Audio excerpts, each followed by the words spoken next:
Uttarakhand express में आप सभी का बहुत स्वागत है। आपके साथ मैं हूं नलिनी पांडे। खबरों की शुरुआत करेंगे। पूरे उत्तराखंड में मानसून खूब बरस रहा है और अभी बारिश से राहत मिलने वाली नहीं है। मौसम विज्ञान केंद्र ने एक बार फिर से कुमाऊं मंडल में भारी बारिश की चेतावनी जारी की है और 5 और 6 जुलाई को कुमाऊं मंडल के सभी जिलों के लिए एक बार फिर से रेड अलर्ट जारी किया गया है, यानी कि 2 दिन भारी से अति भारी बारिश की आशंका जताई गई है। 5 और 6 जुलाई को गढ़वाल मंडल के सभी जिलों के लिए ऑरेंज अलर्ट जारी किया गया है। मौसम विज्ञान केंद्र के निदेशक विक्रम सिंह का कहना है, इसके बाद 7 जुलाई से 11 जुलाई तक फिर मौसम सामान्य हो जाएगा।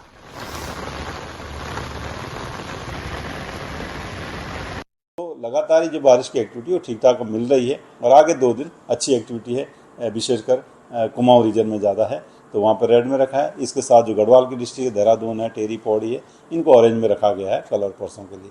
उसके बाद थोड़ी कम हो जाएगी एक्टिविटी। 7 से अगर मैं बात करूँ आगे तो 7, 8, 9, 10, 11 तक में जो है बहुत ज़्यादा एक्टिविटी नहीं है। और देहरादून में दोपहर के बाद जबरदस्त बारिश हुई है और कुछ देर की ही बारिश में पूरा शहर डूबता नजर आया। सरकारी तंत्र की पूरी पोल खुल गई। राजधानी की सड़कें नदियों में तब्दील हो गई और जगह जगह जल जमाव हो गया। हालात ये थे कि नालों का गंदा पानी तक सड़कों पर आ गया और कई जगहों तो घरों में भी पानी घुस गया। ये हालात थोड़ी देर की बारिश के बाद हुआ और हर बार बारिश के बाद राजधानी का ऐसा ही हाल हो जाता है। मौसम विभाग ने कल भी बारिश का अलर्ट जारी किया है।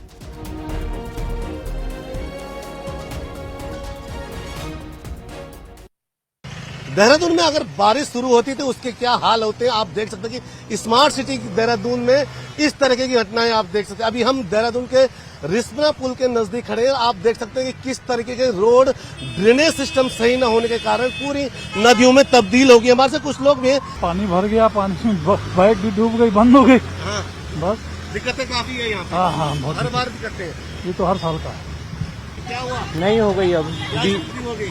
बीच में पानी ज्यादा है, पानी ज्यादा है, बहुत ज्यादा है। पानी से दिक्कत हो गई। बहुत ज्यादा। क्या क्या आया? क्या दिक्कत हुई अभी? गाड़ी पानी में पूरी बह गई। पूरी बह गई। तो नालियाँ किसके लिए बना रखी है जब पानी सड़क पे ही आना है? तो पानी बहुत ज्यादा हो रहा है। उस साइड मेरी गाड़ी 2 बार रास्ते में चलते चलते रुक गई और घुटनों तक पानी आ रहा है। बहुत मुश्किल हो रहा है घर जाना। मैं तो आगे रुक चुकी हूँ, आगे का रास्ता मुझे पता नहीं कहाँ से जाना है, कैसे जाना है। अभी वेट कर रही हूँ बारिश रुकने का। बावजूद इसके आप देख सकते हैं कि किस तरीके के हालात अभी यहाँ पे बने हैं। कैमरा सहयोगी संदीप के साथ में सत्येंद्र बर्तवाल, न्यूज 18 देहरादून। देहरादून से खबर। यहां पर रॉबर्ट्स केव में अचानक से पानी आने से पर्यटक फंस गए, जिसके बाद पुलिस, फायर ब्रिगेड और एसडीआरएफ की टीम मौके पर पहुंची। बमुश्किल पर्यटकों को गुच्चू पानी से बाहर निकाला है। करीब 12 से ज्यादा पर्यटक तेज बहाव के कारण फंस गए और काफी देर की मशक्कत के बाद सभी को सकुशल निकाल लिया गया है। ये देखिए तस्वीरें। मुसीबतें बढ़ती हुई नजर आई। ज्यादा तेज बारिश हुई तो लोग भी वहां पर फंस गए। रॉबर्ट्स केव से पर्यटकों को कैसे बचाया गया है ये देखिए। बहुत तेज बहाव है, जरा सी चूक और एक बड़ा हादसा हो सकता है, लेकिन रस्सी के सहारे रेस्क्यू किया गया है, लोगों को बचाया गया है। बमुश्किल गुच्चू पानी से सभी को निकाला गया।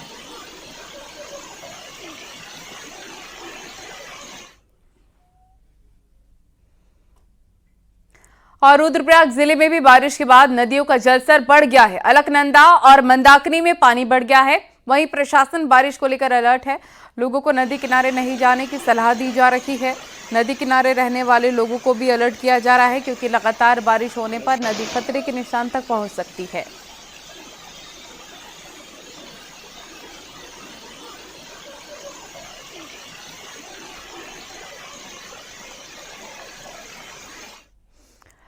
पहाड़ों में बारिश के कारण नदी नाले उफान पर हैं और इसी बारिश के बीच हल्द्वानी के कलसिया नाले के तेज बहाव में एक गाय कूद गई। हालांकि नाले के दूसरे छोर पर खड़े लोगों ने गाय को नाले से दूर करने की कोशिश की, लेकिन गाय इसके बावजूद नाले को पार करने के लिए आगे बढ़ गई। तभी वो तेज बहाव की चपेट में आ गई। हालांकि गनीमत ये रही कि थोड़ी सी संघर्ष के बाद गाय नाले से सुरक्षित बाहर निकल गई। हालांकि गाय नाले को पार नहीं कर पाई।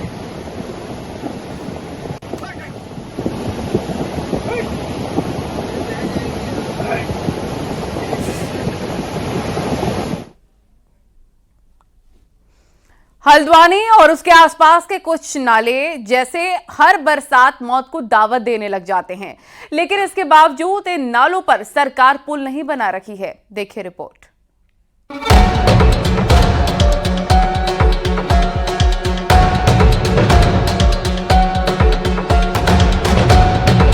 बरसाती पानी के इस जानलेवा बहाव के बीच हल्द्वानी से सितारगंज, चोरगलिया, खटीमा और नेपाल बॉर्डर तक जाने वाले लोग हर साल जूझते हैं। हल्द्वानी से चोरगलिया के बीच शेर और सूर्या नाले का उफान इसे पार करने वाले कई लोगों की जिंदगी ले चुका है, लेकिन फिर भी लोग इन नालों को इसी तरह क्रॉस करने को मजबूर है। नाला इतनी तेज से मैं बाइक लेके आया और पूरी बाइक रपट गई मेरी, मैं भी रपट गया था और मैं बाल बचा और बाल बच के फिर ऊपर को चढ़ाई मैंने। दादा यहाँ पे पुल बनना चाहिए और इसके लिए हर साल जो है बहुत लोगों की गाड़ियाँ बह जाती, कुछ लोगों को बचाना ही पड़ता है यहाँ पर।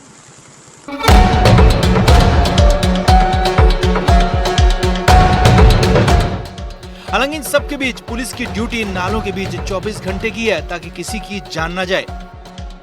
कुछ देर में जैसे पानी का बहाव देखते हैं इसको हम बंद कर देंगे दोनों ओर से, और हमारे DCR और हमारा जो कंट्रोल रूम है वहाँ से हमने अवगत करा दिया है।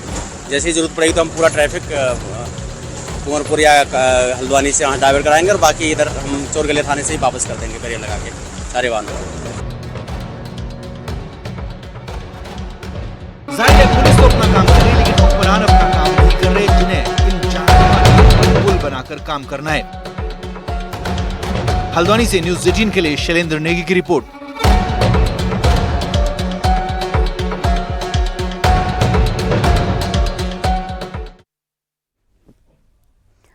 और कुमाऊं में आज बारिश का रेड अलर्ट जारी किया गया था, लेकिन नैनीताल का मौसम आज दिन भर पल पल बदलता रहा। सुबह कोहरे के साथ हल्की बारिश की बौछार जरूर हुई, लेकिन दिन चढ़ने के साथ मौसम खुशगवार हो गया। शहर में धूप खिलने से पर्यटकों ने भी सुहाने मौसम का लुत्फ उठाया, तो नैनी झील में बोटिंग के साथ जमकर खरीदारी भी की है। उम्मीदों से परे मिले मौसम के बाद पर्यटक काफी खुश नजर आए, तो कारोबार भी काफी बेहतर हुआ है। मैं दिल्ली से आई हूँ और मैंने बिल्कुल एक्सपेक्ट नहीं किया था कि यहाँ धूप मिलेगी, क्योंकि मम्मी वेदर फोरकास्ट चेक कर रही थी तो उसमें रेन और थंडर स्टॉर्म यही दिखा रहा था, बट यहाँ आके धूप मिली और बोटिंग करके तो मुझे बहुत अच्छा लगा। फोटोग्राफ्स भी बहुत अच्छा है और बहुत कल रात को बहुत ज़्यादा बारिश भी आई थी, और जबकि आज देखे तो मौसम अच्छा मौसम है, घूमने लायक हम घूमने आए हैं, उस हिसाब से बहुत ही अच्छा वेदर है। और ऋषिकेश में लगने वाले जाम से निजात दिलाने के लिए एलिवेटेड रोड और टनल बनाने का ऐलान कर दिया गया है। केंद्रीय परिवहन राज्य मंत्री अजय टमटा आज ऋषिकेश पहुंचे और यहां पर उन्होंने कहा कि जाम से निजात दिलाने के लिए नेपाली फार्म से ढालवाला तक पहले फेज में एलिवेटेड रोड बनाई जाएगी और दूसरे फेज में ढालवाला से ब्रह्मपुरी तक टनल बाईपास बनाया जाएगा। टमटा ने बताया केंद्र सरकार ने इस प्रोजेक्ट को मंजूरी दे दी है। पहले चरण में करीब 1500 करोड़ से एलिवेटेड रोड बनेंगे, वहीं दूसरे चरण में 700 करोड़ की लागत से 5 टनल बनाई जाएंगी। इससे स्थानीय लोगों के साथ साथ चारधाम यात्री और पर्यटकों को काफी राहत मिलने वाली है। मार्ग जो हमारा 58 है, इसमें ऋषिकेश बाईपास का निर्माण 2 पैकेज में 17.5 किलोमीटर का प्रस्तावित है, जिसमें नेपाली फार्म से श्यामपुर रेलवे क्रॉसिंग नटराज चौक होते हुए ढालवाला टी जंक्शन तक 10.5 किलोमीटर से ज्यादा का एलिवेटेड 4 लेन का हम निर्माण करेंगे, जिसकी लागत लगभग 1500 करोड़ रुपए के आसपास आएगी। और ऐसे ही ढालवाला टी जंक्शन के ब्रह्मपुरी तक कुल 7.5 किलोमीटर, जिसमें 5 टनल भी हम बनाएंगे। अयोध्या, काशी, उज्जैन के बाद अब हरिद्वार ऋषिकेश गंगा कॉरिडोर पर भी काम शुरू हो गया है और इसके लिए बाकायदा हरिद्वार ऋषिकेश पुनर्विकास कंपनी का गठन किया गया है। कॉरिडोर के तहत इन दिनों डिटेल सर्वे के साथ ही व्यापारियों से भी बातचीत की जा रही है। हरिद्वार के देवपुरा से लेकर भूपतवाला, दूधाधारी चौक और हर की पैड़ी के आसपास के एरिया के साथ साथ कनखल का एक बड़ा हिस्सा इसमें शामिल किया गया है। ऋषिकेश में रेलवे स्टेशन से लेकर तपोवन और त्रिवेणी घाट के आसपास के पूरे इलाके में भी कॉरिडोर के दायरे में होंगे। कंपनी 22 जुलाई को कंजिक्यूटिव कमेटी के सामने कॉरिडोर लेकर प्रेजेंटेशन देगी और पूरे कॉरिडोर पर करीब 5000 करोड़ का खर्चा आएगा। दोनों कंसल्टेंट्स अपना काम कर रहे हैं और स्टेक होल्डर्स कंसल्टेशन भी चल रहे हैं, सर्वे वर्क भी चल रहे हैं। अभी एग्जीक्यूटिव कमेटी के सामने प्रेजेंटेशन 22 तारीख को हम लोग करेंगे। वित्त की व्यवस्था की भी डिफिकल्टी होती है, उसके अलावा एग्जीक्यूशन में भी प्रैक्टिकल डिफिकल्टीज आते हैं, तो ये फेसेस में किए जाएंगे और पहले फेसेस में हाई इम्पैक्ट और लो डिस्टर्बेंस वाले जो प्रोग्राम्स हैं उसको लिए जाएंगे। और सीएम पुष्कर सिंह धामी ने आज शिक्षा विभाग की समीक्षा बैठक की है, जिसमें हफ्ते में एक दिन बैग फ्री डे मनाने पर जोर दिया।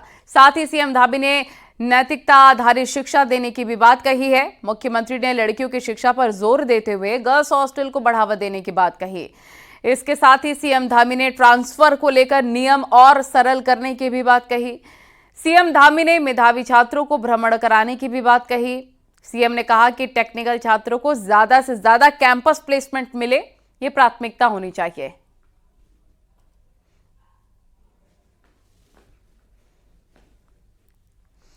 तो बतौर मुख्यमंत्री पुष्कर सिंह धामी को आज 3 साल हो गए। सीएम धामी ने जनता का आभार व्यक्त किया। सीएम धामी ने कहा कि राज्य के विकास के लिए लगातार कार्य किए जा रहे हैं।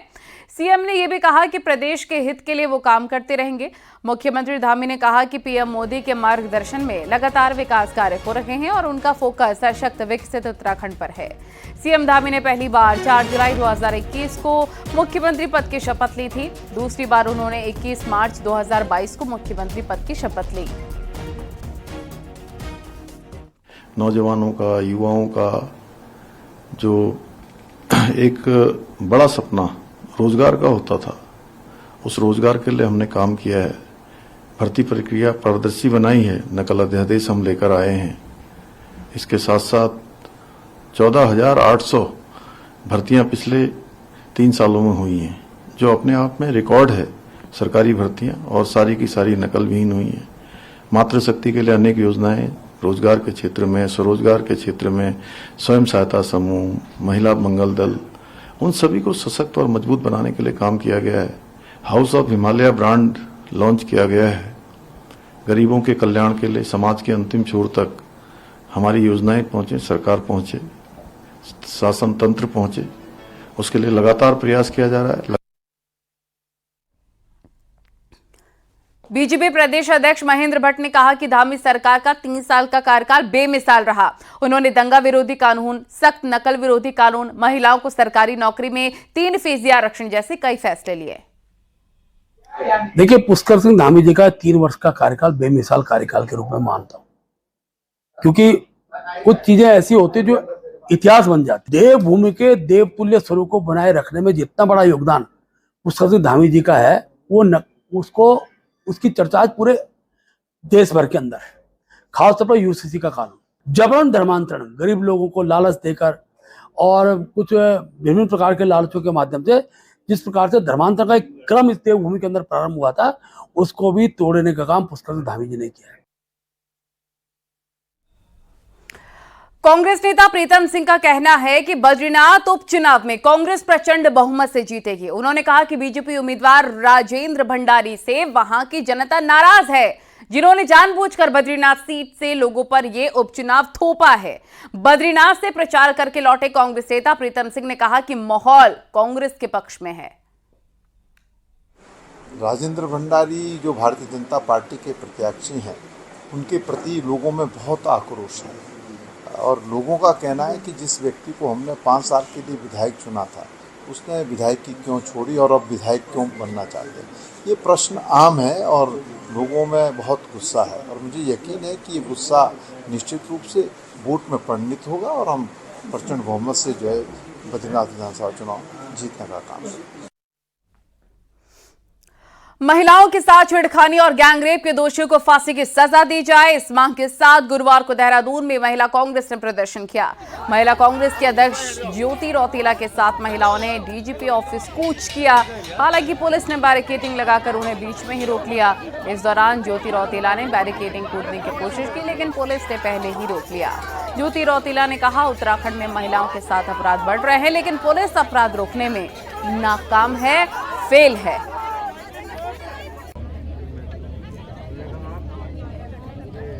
न शासन न प्रशासन दोनों ही काम नहीं कर पा रहे। ये जो बलात्कारी हैं, हमारी मांग है, लगातार हम इस मांग को कर रहे हैं कि आप एक एग्जाम्पल सेट करिए। जो लोग बलात्कार जैसी घटनाओं में शामिल हैं, उन लोगों को तुरंत उन पे एक्शन होके उनके ऊपर फांसी की सजा होनी चाहिए। और पिथौरागढ़ में पीड़ित पर ही कार्रवाई करने का एक हैरानी भरा मामला सामने आया। यहां पर जिला पंचायत में तैनात इंजीनियर अनिल जोशी की शिकायत पर भले पुलिस और शासन ने महीनों तक कोई एक्शन न लिया हो, लेकिन जिला पंचायत अध्यक्ष की शिकायत पर पंचायती राज सचिव ने इंजीनियर अनिल जोशी को ही सस्पेंड कर दिया। शासन से हुई इस एक तरफा कार्रवाई से इंजीनियर संघ काफी नाराज हैं। संघ ने न्याय नहीं मिलने पर कार्रवाई बहिष्कार का ऐलान किया।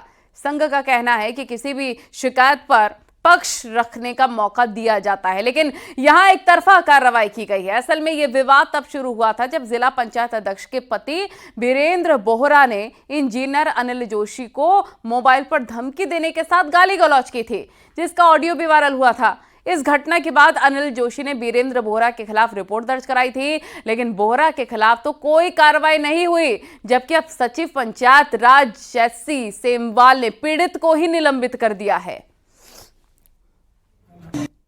हमारे जो अभियंता हैं उनको ही शासन द्वारा निलंबित कर दिया गया है, और जो उनके खिलाफ जो पत्र लिखा गया है जिला पंचायत अध्यक्ष के द्वारा, सिर्फ उस पत्र के आधार पर उनको निलंबन कर दिया गया, उसमें कोई भी जांच नहीं कराई गई। और ऋषिकेश कर्णप्रयाग रेल लाइन के तहत पौड़ी के रामपुर में बन रही टनल का काम ग्रामीणों ने रुकवा दिया है और प्रदर्शन किया है। इस दौरान टनल के अंदर काम कर रहे करीब 8 मजदूर टनल में ही फंसे रहे। हालांकि कोई अनहोनी इस दौरान हुई नहीं। रामपुर मरगांव के आसपास ग्रामीण लंबे वक्त से टनल निर्माण का विरोध कर रहे हैं। ग्रामीणों का कहना है कि ब्लास्टिंग से उनके घरों में दरारें आ गई हैं और टनल में इस्तेमाल हो रहे केमिकल के पानी से उनकी खेती चौपट हो रही है। यहां तक कि पीने का पानी का संकट गहराने लग गया है। ग्रामीणों ने मुआवजे की मांग की। प्रशासन का कहना है कि मुआवजे को लेकर प्रक्रिया की जा रही है। हमारे यहाँ गांव में रहने के लिए एक मकान तो हमारे क्षतिग्रस्त हो गए, पूरे रोडों की पूरे हाल हो रखे हैं ना। हमारे यहाँ कुछ काम हो रहा है, प्रशासन हमारे सुन रहे हैं, तो हमारी ये है कि सर हम यही रहेंगे, धरने पे रहेंगे हम। उसमें 1.5-2 किलोमीटर आगे टनल जा चुकी है, तो 1.5-2 किलोमीटर जब टनल जाती है तो जगह जगह से पानी का रिसाव होता है, और अगर हम उस पानी को डिवाटरिंग नहीं करेंगे तो पानी वहां जमा होगा, टनल को डैमेज करेगा। उसमें जो जिन हाउस में क्रैक आया हुआ है उनकी कुछ डिमांड्स हैं। पीडब्ल्यूडी ने बताया है कि उनका ये सर्वे कर रहे हैं और नेक्स्ट 15 डेज में पूरा सर्वे करके दे देंगे। उसके बाद नियमानुसार उस पर कार्रवाई कर दी जाएगी। और अब आपको दिखाते हैं पहाड़ टॉप 10 न्यूज।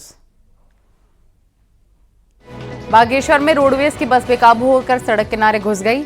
बस में उस वक्त 25 सवारियां थी, जो सभी सेफ हैं। इस खस्ताहाल बस की वजह से हादसा बताया जा रहा है। गढ़वाल के तत्कालीन निदेशक महावीर बिष्ट पर कानूनी कार्रवाई के लिए राज्य सरकार ने हाईकोर्ट से 10 दिन का वक्त लिया। हरिद्वार गैंगरेप पर सवाल पूछा तो सांसद त्रिवेंद्र सिंह रावत ने 30 साल पुरानी घटना याद दिलाई, जिस पर महिला कांग्रेस ने त्रिवेंद्र रावत के खिलाफ प्रदर्शन किया। उत्तरकाशी के बड़कोट में पंपिंग योजना की स्वीकृति की मांग को लेकर लोग कई दिनों से प्रदर्शन कर रहे हैं। अब एक संत केशवगिरी महाराज भूख हड़ताल पर बैठ गए हैं। विकास नगर में युवक की आंख फोड़ने वाले ठेली वालों को गिरफ्तारी नहीं होने पर नाराज लोगों ने वेरिफिकेशन की मांग पर प्रदर्शन किया। मंगलौर उपचुनाव के लिए सीएम धामी और जयंत चौधरी लिभेड़ी में जनसभा करेंगे, जिसकी तैयारियां जोरों पर। हरिद्वार के बहादुरपुर में जमीन के विवाद में हुई हत्या के 2 आरोपी भाइयों को पुलिस ने गिरफ्तार किया। रुद्रप्रयाग के तिलवाड़ा में नेपाली मूल के युवक को अवैध शराब के साथ गिरफ्तार किया गया। उत्तराखंड आपदा प्रबंधन सलाहकार समिति के उपाध्यक्ष विनय रोहेला ने अल्मोड़ा में मानसून की तैयारियों की समीक्षा की। बागेश्वर की देवकी वाटिका में मानसून सीजन शुरू होते ही पौधारोपण की शुरुआत हो चुकी है।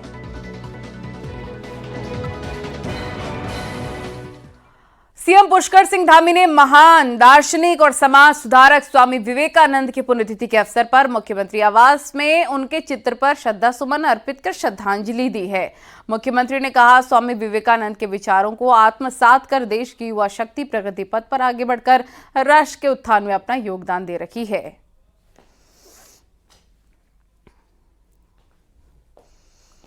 और सोशल मीडिया में एक दिलचस्प वीडियो शेयर हो रहा है। वीडियो मसूरी के पास भद्रराज मंदिर का बताया जा रहा है, जहां पर एक शख्स मंदिर प्रांगण से जूते चप्पल फेंकता हुआ नजर आ रहा है। दरअसल भद्रराज मंदिर की काफी मान्यता है और यहाँ श्रद्धालुओं के अलावा बड़ी संख्या में युवा भी आते हैं, जो अपने जूते चप्पल अक्सर मंदिर प्रांगण में ले जाते हैं। वीडियो को इंस्टाग्राम यूजर सूरज डोगरा ने शेयर किया है। दावा किया जा रहा है कि बार बार कहने पर भी जब आने वालों ने अपने जूते चप्पल बाहर नहीं उतारे तो उनको फेंक दिया गया।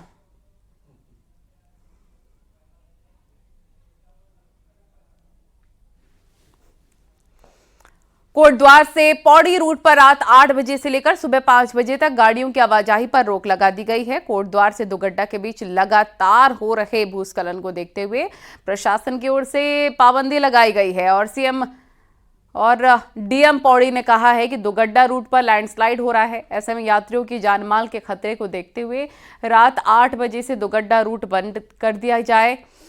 इसके लिए सिद्धबली मंदिर के पास बैरिकेडिंग लगा दी जाए। साथ ही दूसरी ओर दुगड्डा चेक पोस्ट पर भी गाड़ियों को रोक दिया जाएगा।